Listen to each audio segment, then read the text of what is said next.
Hey, welcome to Mineral Talks Live, the weekly live webinar that brings you in-depth and in-person interviews with the mineral people from around the world.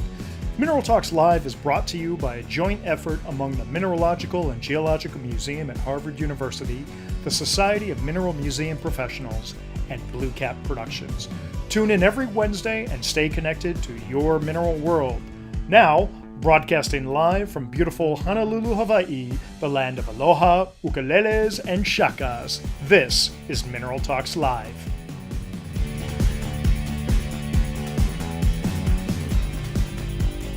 Hello everyone, and a hearty congratulations to all of you. You picked the exact right place to be, and around this part of the world, we call that akamai. And hey, that's our Hawaiian word for the day, akamai. As if you didn't know, this is Mineral Talks Live. Today is Wednesday, September 1st, 2021, and we welcome you to the show. For those of you tuning in for the first time, Mineral Talks Live is the monthly talk show where we sit down with people from all facets of the mineral world to learn about what they do, who they are, and yes, occasionally we even show you some incredible minerals. I'm Brian Swoboda, the president of Blue Cap Productions, and together with Dr. Raquel Alonso Perez from the Mineralogical and Geological Museum at Harvard University, and Dr. Eloise Gaillou from the Society of Mineral Museum Professionals, also known as SMMP, we are Team MTL. It's Mineral Talks Live if you're not quite sure about that. We have been incredibly honored to sit down and chat with the mineral world's curatrix, curators, collectors, dealers, miners, researchers, artists, and media, all of whom make our mineral world what it is. We send our deepest thanks to all of them, but there's one more group of people whom we also need to thank, and that's you, our viewing audience.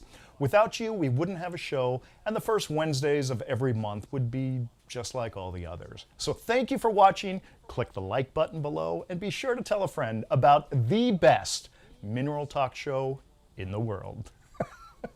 Shameless plug. This show is every bit as much your show as it is ours, so we invite you to participate throughout the live show, either through the chat feature or the Q&A feature, both of which are located at the bottom of your Zoom window. The chat feature allows you to type messages to everyone watching the live show, and as we're all about community, when you first sign on, go ahead and fire off a hello to everyone, telling us where you're from. Also, if you have general thoughts or comments during the show, this is where you can post them and interact with each other. Usually our guests and I won't be able to read those comments, but never fear. Raquel and Eloise will be very active in those chat areas and may even interject a question or two during the interview. And be aware that there's a chance that Eloise might be a wee bit more active on today's chat than Raquel, since Raquel is still on a much-deserved holiday in Spain, and we only found out about an hour ago that she'd be on today's show. So, bienvenidos a Raquel, quien era tan cruda. So, okay, what if you have a really burning question you want to ask, but it's a bit off topic from what we're talking about at the moment? Well, in that case, go ahead and type it in the Q&A section, and we'll do our best to get to that at the end of the show. Finally, at about 40 minutes into the program, you'll see a window pop up on the screen asking a bunch of questions for our Quickfire 5 segment. This is where we get to see how well you know our guests, and yes, we play along too, as we're not even sure of all the answers to the questions we ask. Although today, we actually have 2 guests on our show, so we're going to do a Quickfire 6 with 3 questions for each guest. Now, for today's show, we're sort of focusing on a very famous mineral producing locale, and we're going to learn more about it by talking to 2 gentlemen who arguably know the most about it. The locale is the world famous Bisbee, Arizona, and our guests, of course, Doug and Rich Graeme. Doug, Rich, how are you guys? Good, I'm good. How are you guys doing? Terrific. We are fantastic. We are so excited that you guys could make it on the show. How's the weather out there? Where are you right now? We're actually in Whetstone, which is close to Bisbee, and it's raining. Which we desperately need. Yeah. Well, now that Arizona, you've been getting a lot of rain lately, so like you say, it's much needed. Yeah, we've had record rains here. Oh, wow. Well, keep safe. Now, you guys are like me in that we all grew up with minerals around us all the time. You guys were born in Bisbee, and many reports say that you guys started collecting when you were 6 years old. What I'd like to know is, how old were you when you first went underground at Bisbee? Personally, I remember when I was a kid, my dad would take me underground at the Stewart mine, and my sister and I, we'd run around, not even with flashlights, with candles, and we loved it. So you guys must have had similar experience. So when did you first go underground, and what was your earliest reaction to that? The first mine actually was pretty young. We were about 4 years old, and it was on the outside of the Warren Mining District, outside of Bisbee. Well, it's considered one of the Bisbee mines, and it was a non-productive, really gold mine called the Easter Sunday. And we were just thrilled. There were absolutely no minerals in it. There was a porcupine in it, but there were no minerals. We brought home a ladder though. Yeah, we brought home a ladder out of one of the manways, a short 5-foot ladder. We didn't really get the second mine we went into was the Copper Prince, and that was a specimen producer. It didn't produce a lot at that time. Little, probably 3/4 inch limonite pseudomorphic calcite with really pretty malachite spheres on it. So they were relatively attractive. After about 1975, it became pretty consistent going underground. Fantastic. So you lived underground. I mean, a lot of people outside of the mineral world ask me, how the heck could you go underground? Aren't you terrified? And no, I think for people like us that spent so much time underground so young, it was like walking down the street. It's like home. Exactly, exactly. Yeah. Actually, in the Stewart mine, they built a cantina in one of the underground rooms, and it was like, for me, it was the coolest thing. I felt like I was on a Wild West movie set. It was always neat down there.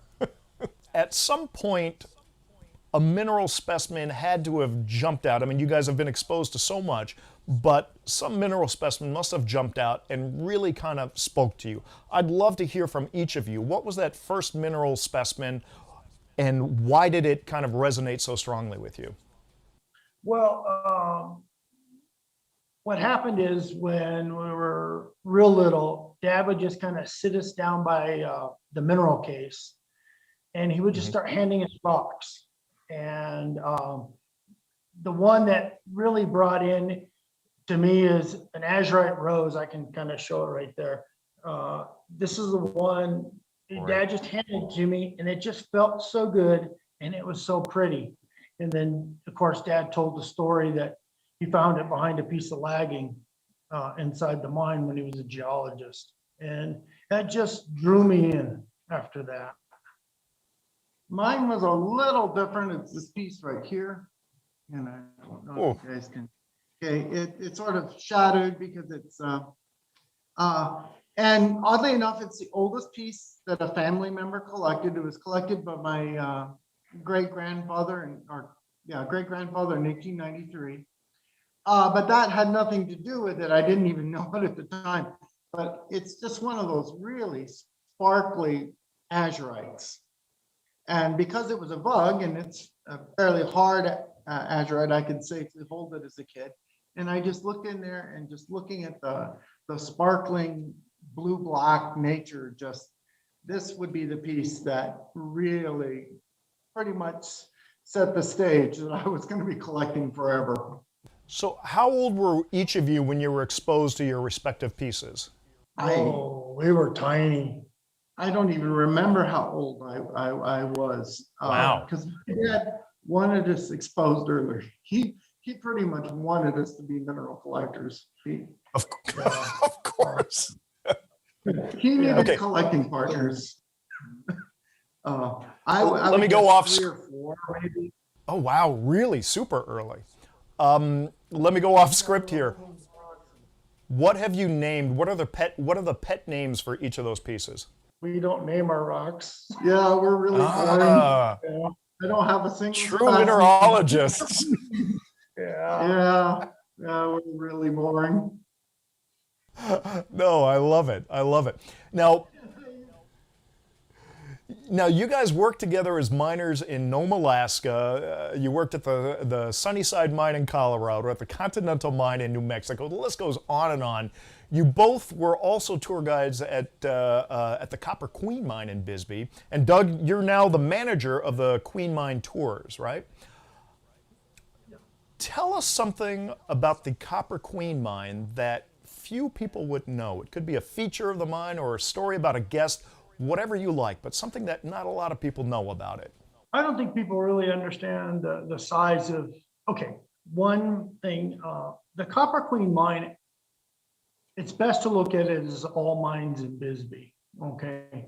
It's not just an individual mine, because the actual Copper Queen mine, it shut down by 1888. Okay, Oh. and it was replaced by other mines that were nearby because they were modernizing it up. But the whole district ended up being, you know, it's large, 2,200 miles of underground workings on that. And so it's super impressive. It's a mass network down there. Probably the best specimens that have actually come out of the Copper Queen mine, the real Copper Queen mine, are actually fluorescents. Really? Yeah. Interesting. Yeah. You know, everybody thinks malachite and azurite. That almost all came out of the Czar in the Holbrooks.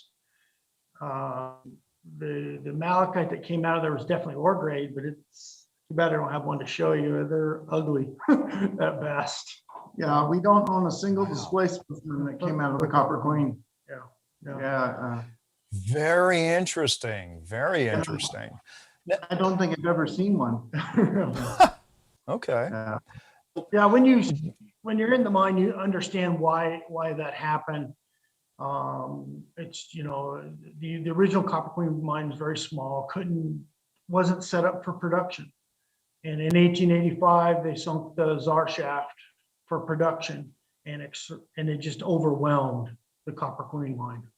Yeah. The other thing is the nature of the ore body. The ore body was thoroughly oxidized to a very mature level. So things like cuprite and azurite were pretty chewed up, if not completely gone in most areas. It was mainly sort of a vesicular malachite, sometimes large masses of sort of a pale green malachite. Kind of powdery looking. So the Copper Queen is actually, but you see thousands of beautiful azurites labeled Copper Queen. Almost all of them are either Czar or Holbrook mines. They're referring to Copper Queen Consolidated Mining Companies, where they get the Copper Queen out of it. Very cool. Okay, that's very interesting. That's very cool to know. Now, guys, we could probably spend 2 hours just talking about this this next subject that I'm going to bring up, but I'm hoping you could kind of condense it down into a Reader's Digest version. As we were talking about prior to the show going live, maybe you guys can tell us a little bit about the geology of Bisbee and what made it such a prolific producer. Okay, we had 4 stages of mineralization coming up, and that helped. Okay, you know, it's a granite porphyry. And the first stage brought up copper and iron, so a lot of pyrite. Second one brought up copper and iron, chalcopyrite, and more pyrite. Then we had a third stage of mineralization that brought up lead, zinc. And the final stage brought up this suite of really kind of odd elements, arsenic, tellurium, bismuth, etc. And that's what these different stages of mineralization have brought and allowed to form all these different mineral species. Bisbee currently has 337 different mineral species that have been identified on that. And also multiple stages of oxidation. Okay, so you know the 4 stages brought in, of course, sulfide minerals largely, and then we had multiple stages of oxidation, some pre-Cretaceous and some post-Cretaceous, and the district was tilted at that time, so we actually get very different specimens from the pre-Cretaceous areas versus the post-Cretaceous. Most of the fine azurites and malachite people think of when they think of Bisbee are post-Cretaceous in age. They're fairly new. And the azurite rose that my brother showed earlier as a specimen that influenced him is probably very young. Okay, it might be under 1 million years old. Interesting. Yeah. Very cool. Now, guys, in June of this year, the mineral community, we lost a very iconic member who was both incredibly knowledgeable and a wonderful person to be around. And of course, I'm speaking about your father, Dick Graeme.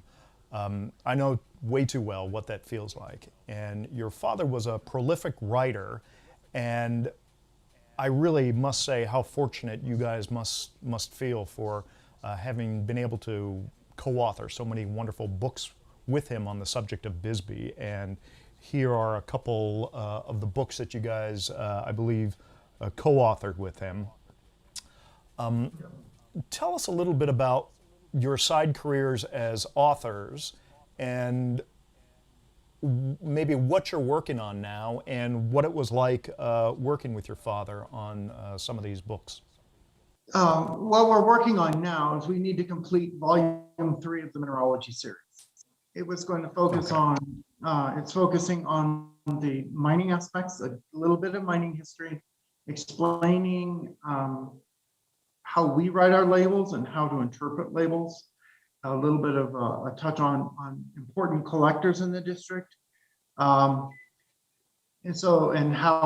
who preserves specimens. Like Bill Crawford sent numerous specimens to the Smithsonian, and thus they were preserved. In normal cases, they would have been lost. So we're going to touch on people like that, and then of course do a general mining history. But we want the mining history to reflect minerals in all aspects. You know, why square set stopes produce more specimens than a block cave, and looking at that. One of the things that made it interesting to write with my dad is just the sheer amount of experience. And he was very lucky because he started as a miner. Okay? He did not work as an engineer until the 70s. And for some reason, and I don't know why exactly, they must have liked him as an employee during the shutdowns. Instead of laying him off, they just transferred him to a different department. And so he got a very broad aspect. Not only did he work underground as a miner, but he also worked in the tin shop, making vent pipe and working on slusher buckets in the boiler shop. And so he had a very unusual, He worked in the rope shop where they braided cable, and he worked in the blacksmith shop. Yeah, he worked just about in every major shop that was on the mine. So he not only did have the experience underground, he also understood the surface. And then of course he spent the remainder of his career in engineering and management. And so he had a very unusual viewpoint on mining, which was nice.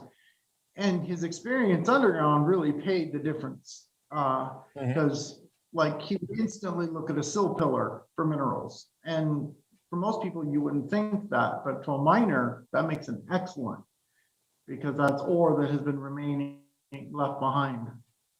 But he really knew his stuff. Yeah. Well, he's well missed. I was fortunate to be able to do a few interviews with him on video that have not been released yet, but I loved knowing him and I miss him truly. Now, you guys also did this book, I believe, together, and not with your father, but together with each other. So you're kind of starting to become the historians for Bisbee in general, correct? Combined with my younger sister, because my younger was that your sister is sister? the partner there. Yeah, I had that's no. my little sister. I didn't know who the third author was. That's fantastic, and good for you for giving her top billing on the book. Yeah. Well, she's a museum study teacher. Yeah, she works in museums.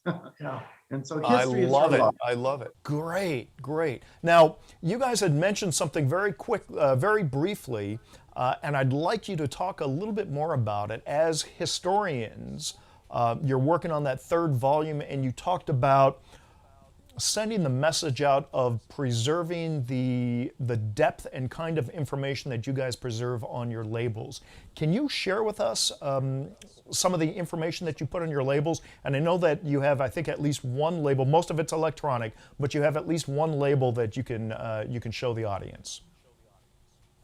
So what we're doing is the collection is large parts of it are self-collected. So we're able to have very exact location information, okay? To start with, we'll have mind maps with levels and floors that will have the localities pinpointed on them. And on some of the material, like on this one, we're here, we'll go into, we'll show the label there. Okay. It'll talk 5th level, 500 level, spray mine, 88 stope, 8th floor, 50 feet northwest from the manway. And that way, in case, because we were talking before the show, some of these localities still exist. This particular one is gone now. It's been mined out by the pit.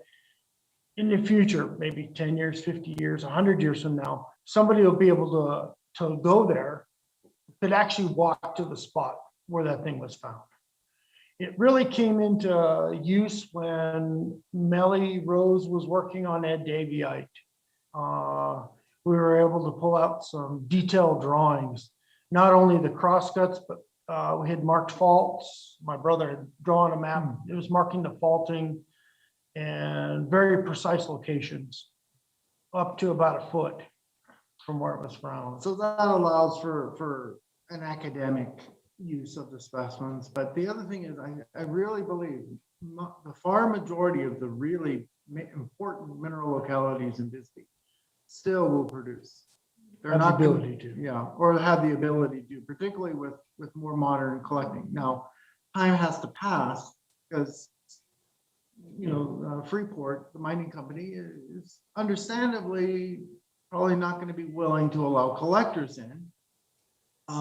But they're not going to be here forever. So as time passes, these areas are largely preserved. I mean, and so you will have somebody will have the opportunity to go back, and we're trying to give them within 2 or 3 feet, ideally, of where the location is. Yeah. So someday some wonderful pieces will be coming out. Yeah. I think the internet just exploded with people Googling Freeport as soon as you said that. I mean, to imagine the amount of stuff that's come out of Bisbee, and 2 gentlemen who probably know the mine better than anyone else now, still saying that there is a potential for a lot more stuff to come out. Wow. I mean, what a carrot you dangled. Well, it's true. And actually the mine collapsing in some areas actually reveals specimens. The good cuprites, you know, came out of a pillar that was exposed that way. Yeah. And that's just nature with ore too. And there's at least 2 unmined ore bodies, and one of them is an oxide ore body with azurite in it on the 770 junction. It was in the shaft circle. So the entire ore body still remains unmined because it would ruin the shaft to mine it. And so they just left it there. Well, I think Peter McGaw just signed off, and I'm getting a message from Allison that he started the car and he's headed south.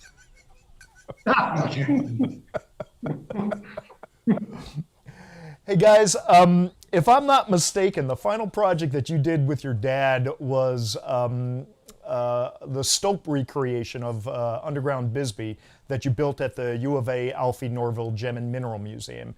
And as many people on Facebook has been seeing, that museum just finally did their grand opening. And we're actually going to have Eric Fritz on the show for our January episode right before Tucson. Tell us a little bit about your involvement and that stope, because we've seen it before, but I'd love to hear the first-hand story from you. Yeah, of course, you know, it's a model after a stope that was hit on the 400 level of the Holbrook. And what it shows is and we actually took the museum guys underground in the mine tour. And we're able to take a look at how the azurite is found in place and what it looks like. Showing the correct environments. There's a small oxidation cave. You see a fault running through the area. We tried to get the iron oxides in the correct locations, and you know, the malachite and the azurite in the proper areas on there. You want to grab that one? Which one? The blue one. Oh, here, let me show you the location here. Okay, this is a right that came from the 400 Holbrook. And my dad collected this one and a few others. So it's based on the stope that this one came from. Okay, we believe that the large block in the American Museum of Azurite and Malachite that they've used as a centerpiece. The for Singing different Stone. nursery- Yeah, Yeah. it either came out of that stope or very close by. Yeah. Wow. You know, they backfilled the stope, so only part of it was accessible. But the one pillar contained several specimens. Most of them were broken up. That one and one other are still retained in the collection. So it was based on that stope and how it appeared when my dad collected those. I was not in that stope. It had been mined up by the Lavender Pit by the time I was old enough to really go underground. But we did a lot of work on that. It's a little condensed, you know, we had It has to be, yeah. yeah, I would have, you know, in the real example, the faults may have been a little further apart. And, a lot of the details people aren't necessarily going to pay attention. You know, we were all concerned about the contact with the limestone. And, you know, just a handful of people in the world are probably concerned about that. Right. We spent a lot of time on that one to get it right. Yeah. The only Now, difference what is was the dimension of the recreation in the museum? It's about 20 feet across, yeah, maybe 25 feet across and maybe 15 feet tall. 10 feet tall, Okay. 25 by 10 roughly. And it's great. It's not behind like a glass or plexiglass barrier to my remembrance. So it's open, but I don't think you can actually touch it. There's a barrier there, but you can get pretty close. Am I remembering that correctly? Yeah. Yep. They're just, they put the specimens of any value out of arm's reach, really. But there's no glass in front of it, which will actually help a little bit because a little bit of dust will actually make it look more realistic. That was my only flaw with it. It looked way too clean, you know, need a little bit of dust to be underground. Yeah. Both you guys are co-curators of the Graeme Family Mineral Collection. You had mentioned that you had a specimen from your great-great-grandfather going back to the 1800s. Tell us about the collection, and finally, let's take a look at some of the pieces in the collection. I know everyone's excited about that. So currently cataloged, there's almost 7,000 pieces. No. Wow. The collection is divided into basically two sections. We have a display collection, and then we have a reference collection, which has been used for scientific study, mostly through the U of A. And it's all Bisbee, nothing else. It's all Bisbee. Large parts of it are self-collected by the one of somebody in the family. It could be grandfather, great-grandfather, dad, or one of us, or my brother's son on that. The collection first started off as mostly display, and then in the 1980s, early 1980s, when me and my brother were starting to collect, we started collecting the more odd and unusual things, and that's how the reference side developed. And currently, about 10 years ago, we combined all the collections together to make one collection. So how much is in the display collection and how much is in the reference collection? Number of pieces. Display has about 400 pieces. 400, okay. Yeah. And the remaining would be in the reference. now, our great-grandfather collected very limited number of pieces. We only have one that we can definitely attribute to him now, and I've seen one other that used to be in Elaine's collection. My grandfather and father, of course, were very aggressive collectors. And Here's one of grandfather's. This is a malachite out of the Lavender Pit, 15 pounds or so on that. I'm sorry, I think the mic cut out for a second. What pit's that out of? If you can hold that up to the camera again. It came out of the Holbrook extension of lavender pit. And this is from grandfather. Okay, the Holbrook and the lavender pit. Yeah, Holbrook extension of the lavender pit. It's where the lavender Extension. pit mine down Gotcha. on the Holbrook mines. Through there. And so that's, oh, and show them our first real good rock that we collected. The first specimen we collected that we have kept is this one right here. It was collected in 1976. My brother and I were 8, I think, 7 or 8 at the time when we collected it. It's a little gypsum ram's horn. But Collected Easter Sunday of that year. Yeah. On that. And I love it. yeah. And this, put yeah. this one- And we got lots of big azurites. yeah. So, Not bad. this is an old George Bedeau piece. Yeah. There's probably a few of you out there that remember George. Yeah. He's been gone a long time. Yeah. We're talking the father of Richard. Bedeau. Well, Richard's been gone a while too. Yeah. Oh, I want to show you a story on a rock here. It's this one. It's a bunch of azurite crystals. This one's got a little bit of history. This got me and my brother our first trip to Disneyland. Yeah. Yeah. So what happened? I know you don't name it, but it's the Disney rock. Right, but yeah, so this is important to us. What happened is my dad was contacted by O.D. Brown, and his sister was given this rock. Some guy was flirting with her, some miner was flirting with her in Bisbee, and he gave it to her. And O.D. Brown had a small mineral collection, and it was in LA at the time, and this is 1972. And Dad went to go pick it up.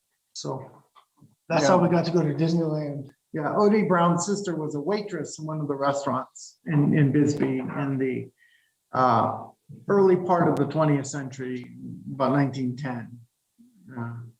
And he had a I love it. very So in fine- 1972, yeah, in 1972, Disneyland was still using the tickets. So you guys got your first e-ticket ride in 72. So it was fun. It was Yeah. fun. Another good rocket, azurite. This is a Czar 200 level one. You can see the side pattern on it. Oh, that's fantastic. When Dad was a kid, this lady needed her garage cleaned out. And she had rocks, but they were all bundled up. They were all wrapped up. And Dad could just reach in and grab 2 rocks out of the pile. for payment for cleaning the garage. And this is one that he grabbed. This thing's amazing when you hold it. The other one is not nearly as good. Yeah. Decent, but not nearly Not as that good. quality. No. Yeah, that is a nice azurite on malachite. Yeah. Yeah. I can't imagine how you guys can resist the temptation to name these rocks. The Disneyland rock, the garage rock. I don't get it. We're just really boring. Yeah. Yeah. And, Now, are these stories recorded in the database? Oh yeah. Oh yeah. Yeah. Yeah. Good. They are. Actually, with a little bit more detail. Yeah. With actual dates and stuff like that. Yeah, we're boring. We're big on paperwork. We have lots of paperwork that goes with these guys. Yeah. I'll tell you, And not I gotta boring at show all. I mean, just, okay, what are we looking at here? This is Graeme. I got to do that for Dad. It's right. My finger's right on the top of the crystal right there. Yeah. It's named after Dad. Let me see if I can find them. They're hard to see. I don't I don't know if you can see them, but there's 10 and know. let's see. A little up? Janiite crystals, the little blue ones right there on the back. Oh, yeah, And yeah. Graemite's actually a pseudomorph of those. On there, and there's the Graemite. It's that crystal right there on that. So that one's, Now that seems quite a large crystal of grammite. Is that correct? that's pretty good sized. It's what, 2 centimeters. Yeah. Yeah, most of grammite is, little tiny microscopic dots. Arizona Sonora Desert Museum has a nice big one. But the Mexican stuff is just all little tiny things. And even the Yeah. third Bisbee, and Jones has one, and the crystals are pretty small. Yeah. On that. Graphite calcite star. This one's kind of fun. This is one that the three of us, my dad, me, and my brother collected. So just a little calcite star from 7 level southwest on that. Fantastic.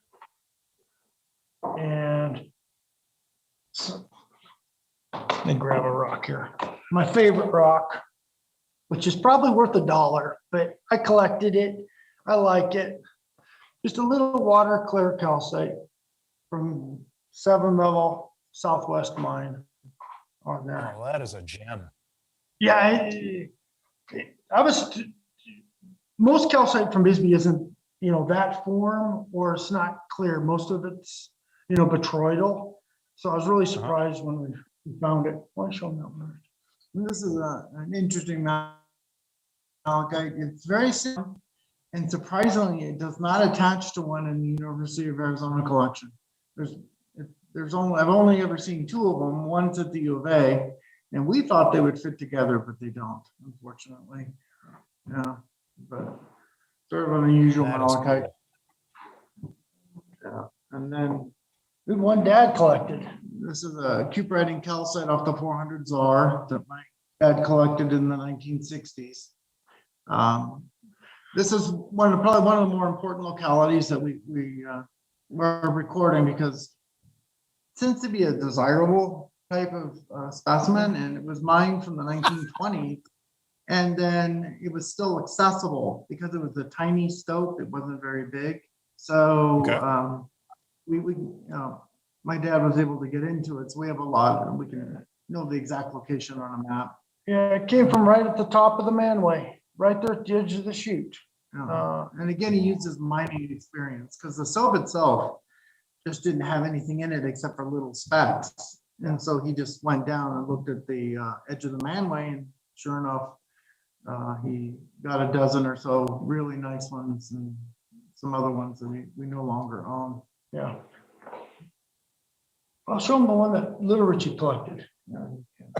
And this I is wish I could be a fly on the wall seeing what you guys are the seeing. next Bisbee generation. minerals spread out everywhere. Yeah, the next generation collected that one. This is more typical. Nice. The calcite. It's a good starter rock. Yeah, It is. it's a place to start. It's Yeah. On it. It's decent. So we're It's talking decent. 5 generations now, correct? right. Yep. So Yeah. Richard 5 collected this. Yeah, but the youngest one really likes sulfur salt, so we're a little worried about him. Yeah. He might sell all the ashrites by bornites and chalcocites. Yeah, so. Every. And Rich, how old is he? He's 18. He just turned 18. 18? So- Okay, so he's not a little kid. No, he didn't have the opportunities to go underground, and he likes thumbnails, which is another thing that was a little different. But see, he's a little intimidated because he knows he's not going to be able to buy a 12-inch azurite at his age, but he can afford, a thumbnail, or he can collect a thumbnail, which, so he's been a little intimidated by the collection. What can he add to it? But he did collect a spangalite, which impressed me. Those are hard We to got to get him find. plugged into the young mineral collectors. I think that is just one of the best groups out there. Yeah. Well, let's show cuprite. Wait, before you do that, and I know that people are just like, damn you, Brian, shut up. We're going to go ahead and launch the poll. And while we're doing that, maybe, and before we look at the cuprite, maybe you can also tell us how you store the minerals, because you have some beautiful pieces on display behind you, and that's not how everything is stored. So maybe you can talk a little bit about that, and then we'll give people a little chance to answer the questions, and you're not supposed to read them, so you can just close Okay. that window.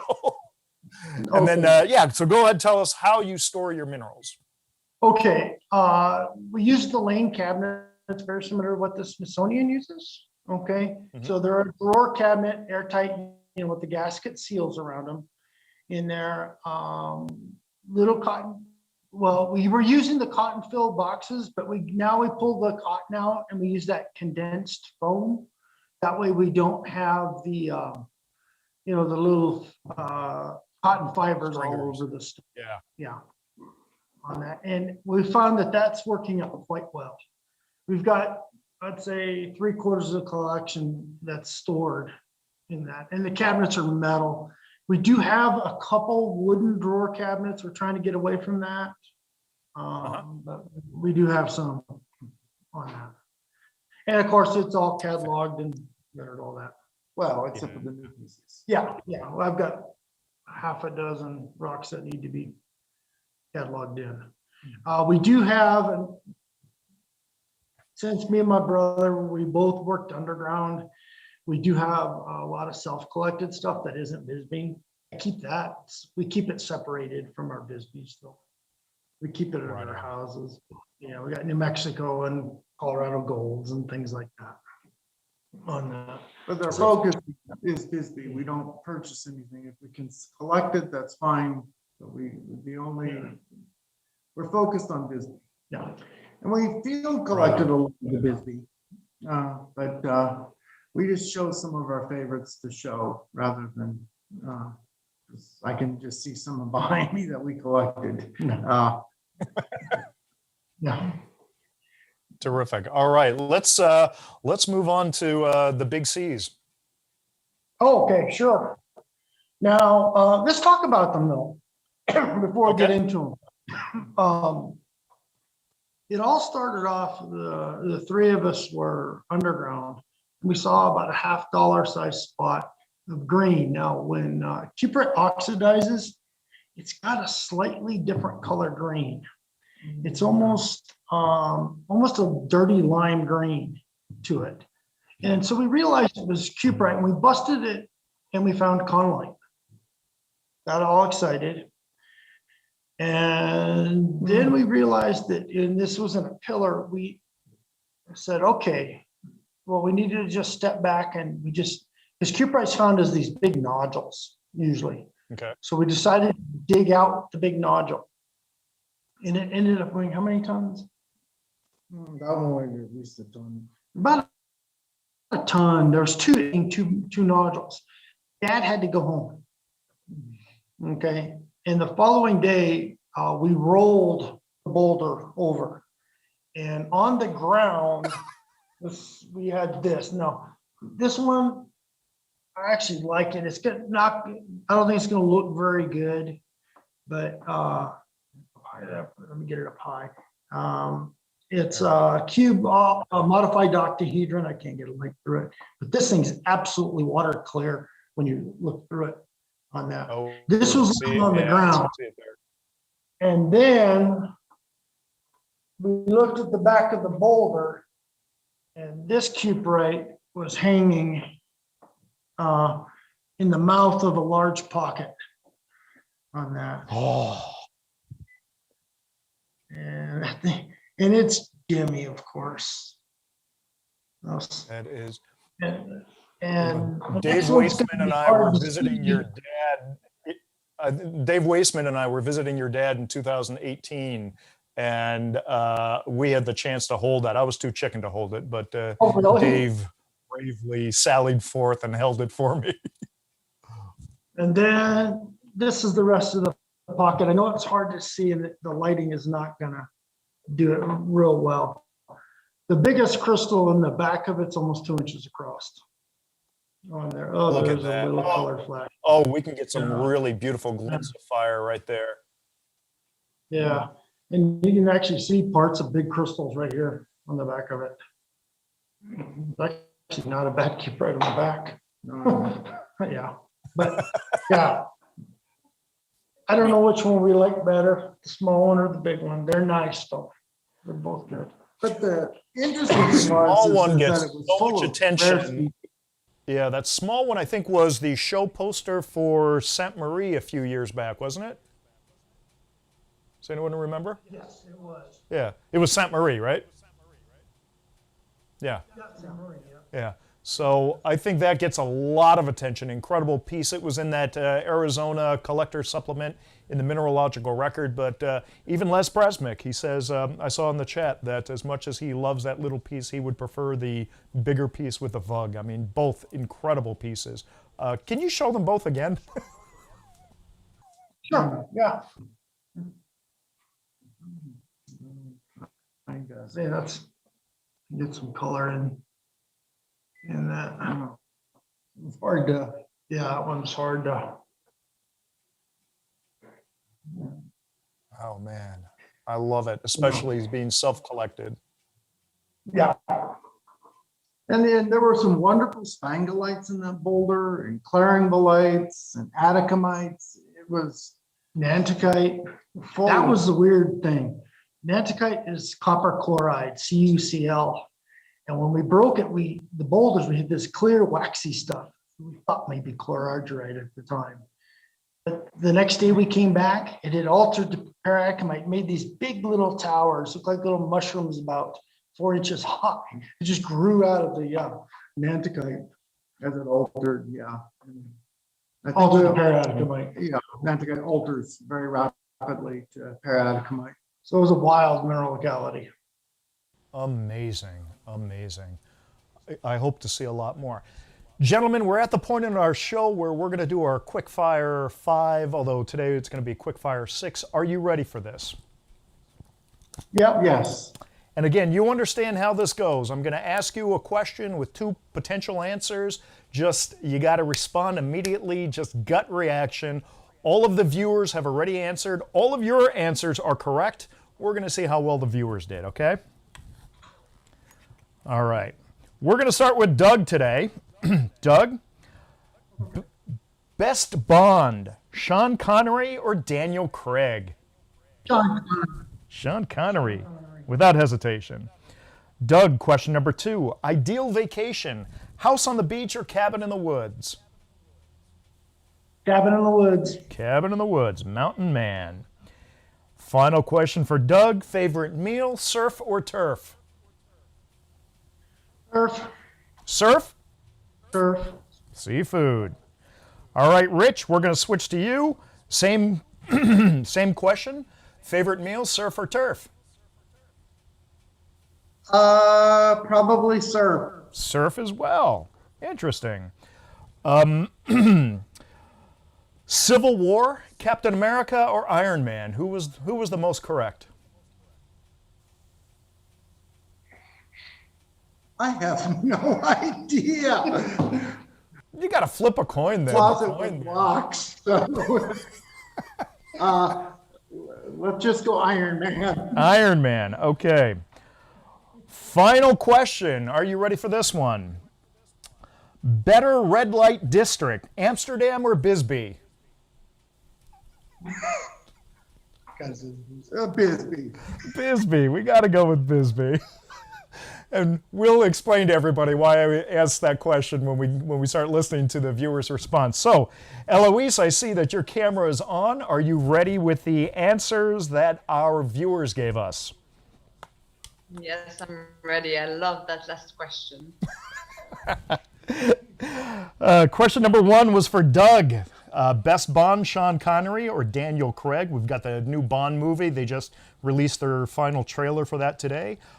Doug answered Sean Connery. What did our viewers say? Our viewers said Sean Connery as well. Of course he is, yes. Bing, bing, bing. Yeah. Okay, question number 2. Ideal vacation for Doug, house on the beach, cabin in the woods. Doug chose cabin in the woods. What are our viewers say? Cabin in the woods without any hesitation. Really? Dynamite. Okay, surf or turf? Doug answered surf. What did our viewers say? Turf, wrong.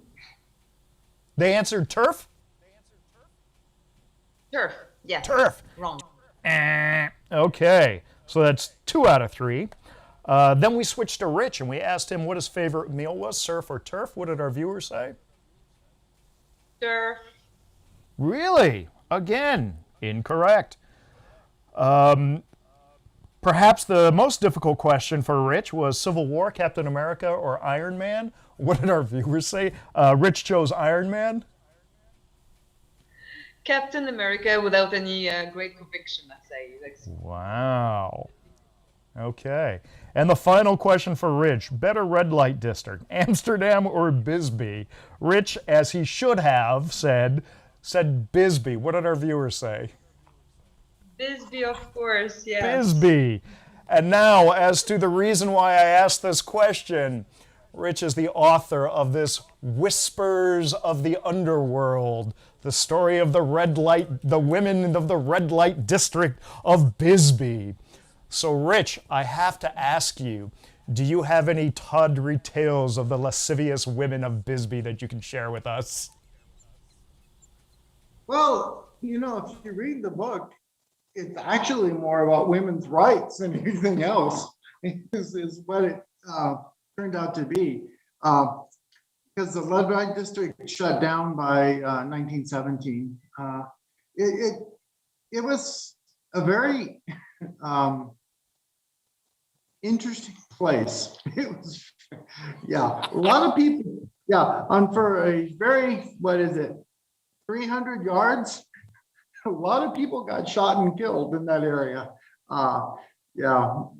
And I think the best one, probably the most famous one will be Anita Romero, who's sort of a legendary, and she actually ran a house up in there for a couple of years, and it was just a wild house.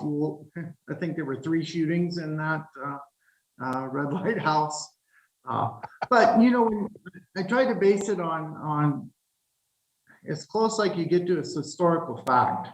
So everything came out of newspaper articles and court records and things like that. So the information is rather limited, but it was interesting that I ended up going a direction because, as you saw, as women gained more equality, red light district sort of died out.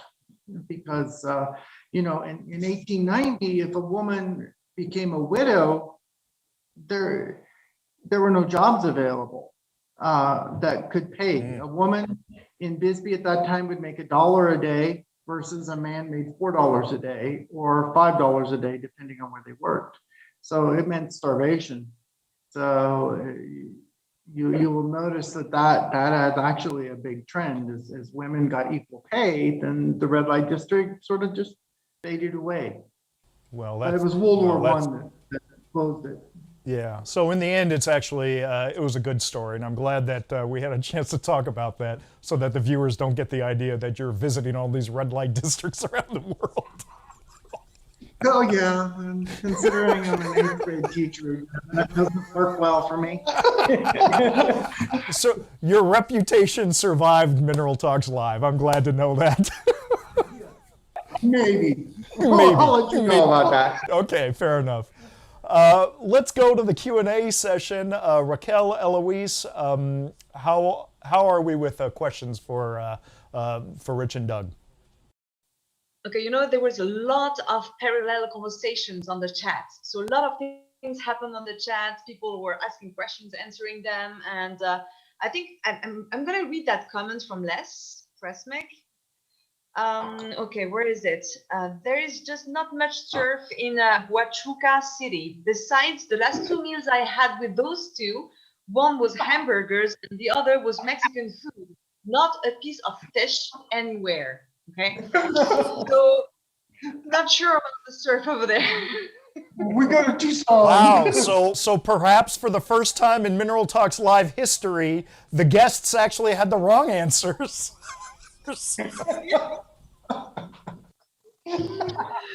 there's a lot of things like that going on in the chat.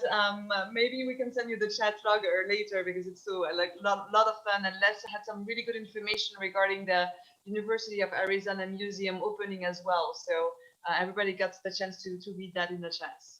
That's perfect. From the Q&A, I had a comment from Rick Ellie saying your website is great. Will you be adding photos and continuing to update? Yes, I just actually added a couple of things in the last couple of days, more on the historical stuff. The website's not only geology, mineralogy, it's history. And I was doing a list of businesses when they're active in Bisbee by the year. So if somebody has an old photograph, it can help them identify the time period that the photograph is in. And on the minerals, as we get things, we will start adding photos. We do constantly on there. Yeah, under more, you'll see the more recent things, except for photographs, they'll be in the galleries. I won't know when they get added. And what's the URL for that website so that our viewers would know? It's bisbeeminingandminerals.com. It's all spelled out. BisbeeMiningandMinerals.com. Okay, Yeah. great. Thank you. A question from Edward Zdick is asking what would be the rarest minerals in Bisbee? The 3 rarest minerals in Bisbee. Oh, henryite has to be one. Yeah. Paramalaconite, But you guys have one of. would probably be 2. Henryite is far rarer than paraatomite, but henryite's a little black speck inside of sulfide, so it's not that exciting.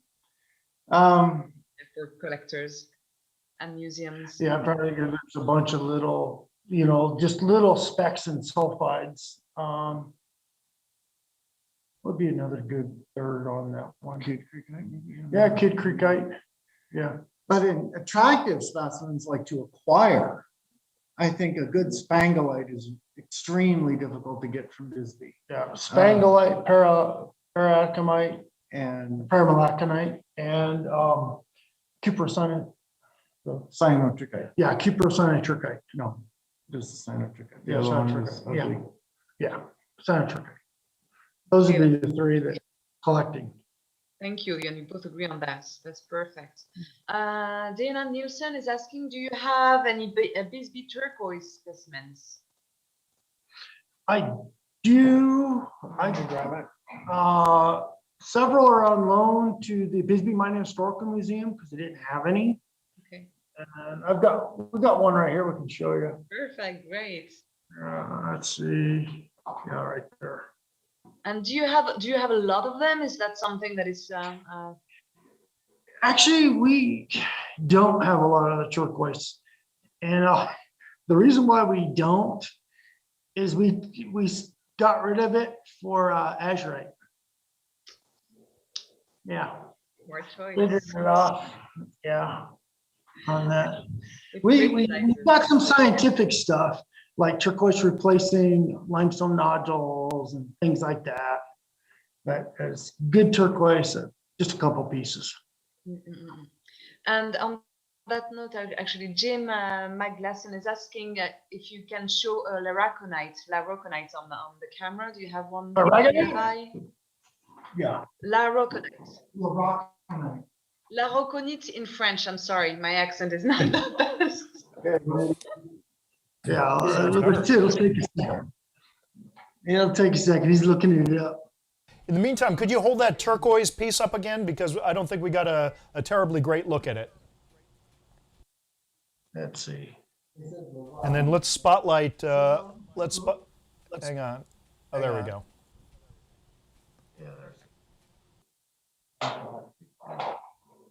Yeah. Very cool. And at the same time, I had a question from Dick, and maybe it's something that Dick and you guys can exchange later on, probably on the email. He has a specimen of aura calcite that is labeled from Bisbee, and he wanted to know where it comes from exactly. So I think that's we can exchange by email, and that would be easier. And from the Q&A, that would be it. Otherwise, Yeah, you're talking laroconite, right? yes, laroconite, yes. Wow. Here you go. Wow, that's actually quite large.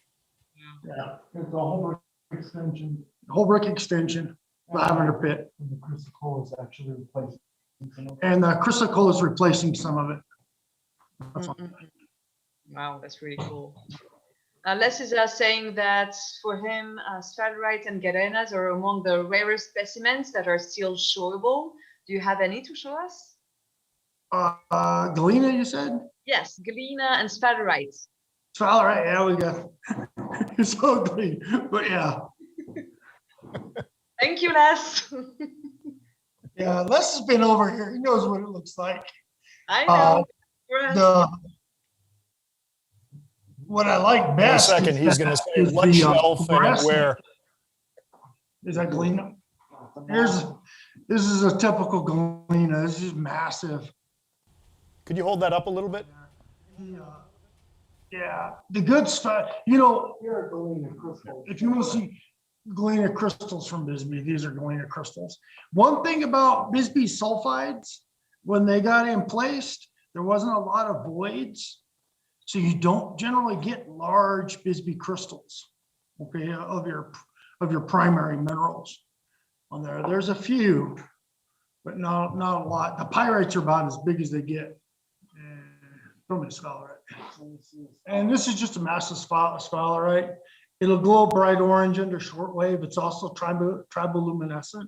So when you scratch it, it'll throw what looks like orange sparks, but it's fluorescent on it.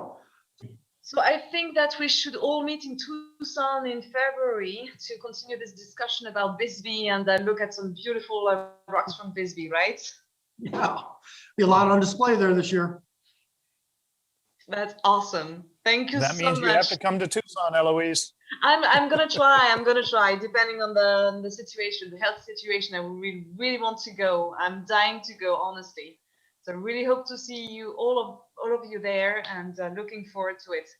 I can't wait. Really, seriously. This is very private question, I guess, but do you have any gold from Bisbee? Yeah, we got a couple golds. I don't know if you guys can see it. Oh, There's a yeah. gold. Ah. Of course. So it did produce some kind of leaf, but not much crystalline gold. Or it was No, it's all disseminated- this little flat stuff. Bisbee Mining Museum has one, probably the best Bisbee gold. And it's crystallized. It's on little quartz crystals, but Bisbee golds are nothing really brag about, even though, you know, Bisbee produced Arizona's largest amount of gold. Yeah. Interesting. We had a question from Anne, and she was asking if we could get a list of all the books you published. I guess they're on your website, right? They're on the website under books, yeah, and that includes the stuff that's out of print. Perfect. Yeah. So I think And a lot of them are downloadable for free wow. on the website. Like the Red Light District book is available for free. And there's a PDF. I better cancel my and- Amazon order before they ship it. Well, I censored that one a little bit because we want to make sure that the website stayed G-rated. Yeah, Because we want schools to be able to use it. So that one, we Yeah. removed some of the images, but yeah, yeah, it's pretty, yeah. And then like Seven Bells is available there. Eventually, both mineralogies will be available there also. The cave book is there. All our books are, if they don't want, it, they can just download them for free if they want. Wow. That's The two new ones, we haven't gotten that far Do you yet. guys have a time frame or an idea of when you might be releasing volume 3 of the Minerals of Bisbee? It'll be sometime in 2022. Oh, wow. Okay. That's right around the corner. Wow. It's not cheap. It's about 3/4 done. You know, we were working on with Dad. We do want to bring in and make sure that it is focused on minerals, and then we'll do a specific mining history later on that. We want to be able to people to take that and, you know, have an old mineral label and understand what a floor is and what we're talking about, sets and stuff like that. So we'll explain that in there and talk about some of the historic, you know, mineral collectors. You know, a lot of them are just old grouchy miners that were mining in But some of them produce some really, really nice stuff. Yeah. On there. So that's what it's gonna be. We need to add some of that stuff to it. Yeah. And tell us a little bit about the mine tours. What's going on there? How popular are they? I've been down there plenty of times when I've been visiting Tucson, take a day off, go through Tombstone, head over to Bisbee, have a little tour. It's fun. Yeah, normally I do between 50 and 40,000 people a year. You know, of course, the last couple of years have been just kind of all messed up. And I kind of put it all, I was about ready to do some major changes, displays and stuff in the back. And that I'll kind of put on ice, you know. But you've been pretty dynamic. It doesn't look like the tour. Yeah, underground, we were able to, coronavirus actually helped because I was able to do some major repairs in the mine and updating. I was going to shut the mine down anyways for. So that was good. And one disappointing fact is that my old miners are starting to go away. And I'm having to bring in younger people. And when we shut down, I was able to do a lot of real hands-on training with them. They know how to put in timber. They know how to blast. They know how to load mine cars, and it helped a lot on that. So they're not totally inexperienced any longer. Right, right. Fantastic. That's great. And as we were speaking, there's still more questions coming in, so I'm going to share that. Sherry Ellie is asking, can you share the story behind both the showcases that you have behind you, the wooden showcase? Oh, sure. Let me get it out of the way. What do you want to talk about, Rich? We actually built them. They're built out of an 1870s railroad car.